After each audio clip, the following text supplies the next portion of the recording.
Hi, this is Garibay, and today I want to talk about Dungeons & Dragons, and I want to talk specifically about the film Finch, starring Tom Hanks. Fantastic film, and I want to talk today about the power of names in Dungeons & Dragons.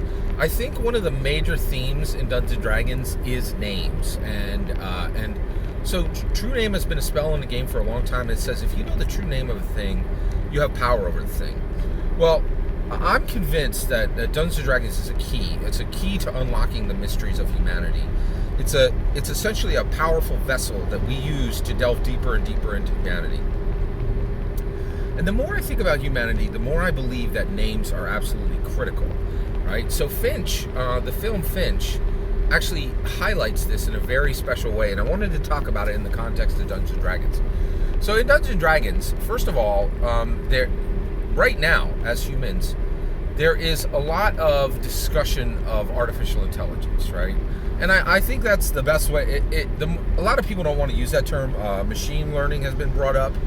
I think the name is apropos. It is artificial. Like, there's really never going to be anything that's going to be as functional or as powerful as a human being. But we are right now building algorithms that absolutely, there's no question, they powerfully affect lives, right? And there have been academic books written about this, about how powerful algorithms are in our lives and how they are in shaping culture and shutting down options for entire groups of human beings and opening up options for other groups of human beings, right?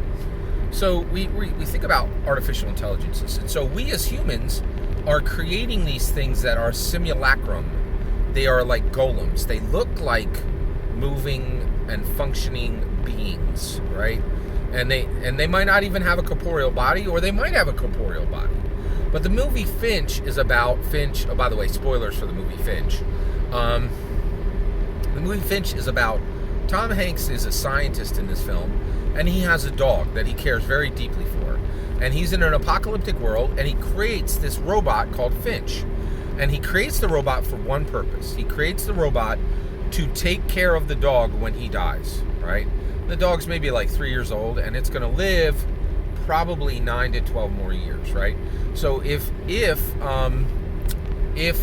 the scientist can build this robot with a limited amount of sentience and decision-making skills, it can have the dog taken care of. But immediately, once the scientist brings to life Finch, this robot, the robot begins to manifest, and since it's had a limited amount of sentience put into it, right, it begins asking questions. And it becomes very clear very quickly that the scientist created a being, right, and then set that being toward a purpose. But the problem is, why does the scientist have any right to determine the purpose of something it creates?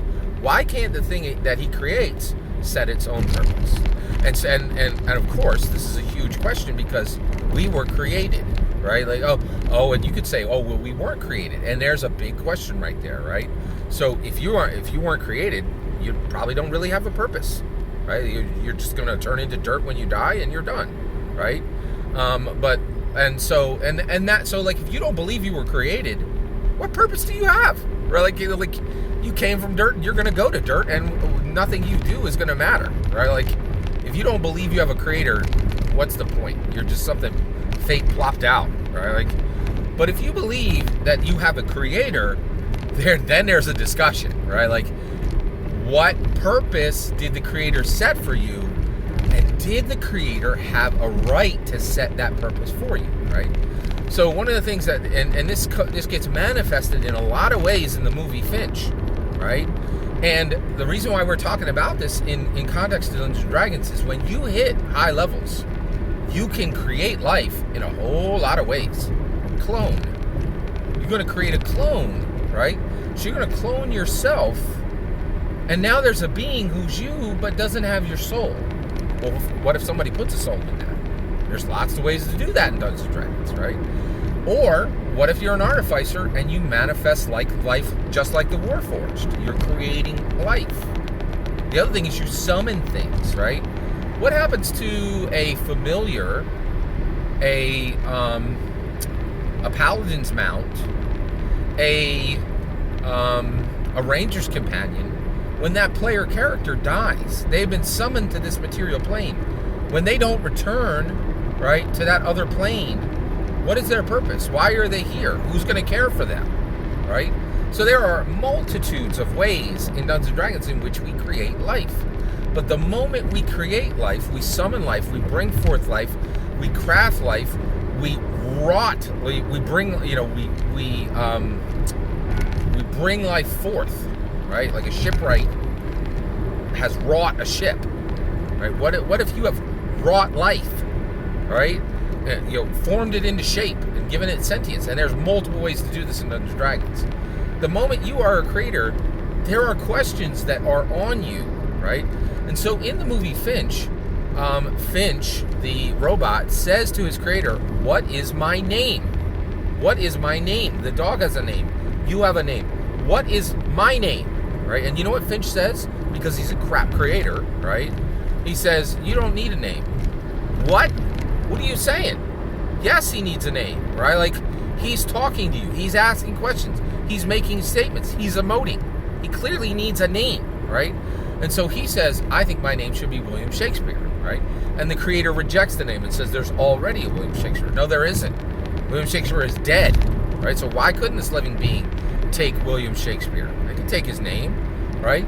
And so the creator doesn't allow him a name, right? And this is massive disrespect, right? And what I think is interesting is, I think when we create life within Dungeons & Dragons, we need to already know what the name is. And the reason why is, you should not create life. You should not summon life unless you know what the purpose of that life is. And then you need to accept the responsibility of having created that life. It is absolutely critical, right? And what's really interesting about Dungeons & Dragons is it makes you as a person who, like, you might be childless, right? So you would never be in a position of determining the purpose of a thing, of naming a thing, right? Of dealing with the questions, the statements, and the emotions of life coming forward.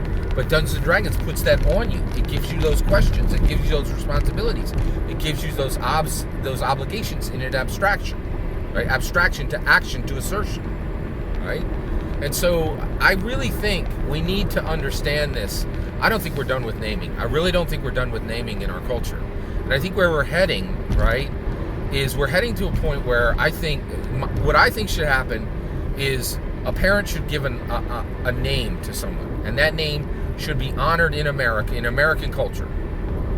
We should name children, and then that name should be discarded at 18, and that person should choose whatever name they want, first, middle, and last, right? And that new name should then be put upon that person, and it allows them a gate, right? Now, why is this? Why are names so important, and why do we need to pay attention to them in Dungeons & Dragons? Well, it's a summoning. It's a summoning, right? We can be called places by our name, right? Our attention can be swiveled, right? Our attention is summoned. We are physically summoned by our name. It is a summoning. And that's the other thing, right? Like, we think, like, what is a name but a spell? It's an IRL spell, right? It has a verbal component. You say the verbal and an action happens. A person comes, right? They're summoned from another room. They might be summoned from another country, right? By you speaking their name and coming, at minimum, their attention is summoned, right? It is nothing but words creating an actual IRL response, right? And Dungeons & Dragons is fantastic at showing us this. And Dungeons & Dragons from the beginning is like true name. If you know a thing, if you know the true name of something, you have power over it. A literal reminder to humans that when you bring forth life and you set that name, you are positioning power over the thing, right? And we are reaching a point in society where people don't want power, right? Even the institutions that have power are doing nothing with it, right? And so Dungeons & Dragons calls us back and says, you have the power of IRL spells. You can summon with a word.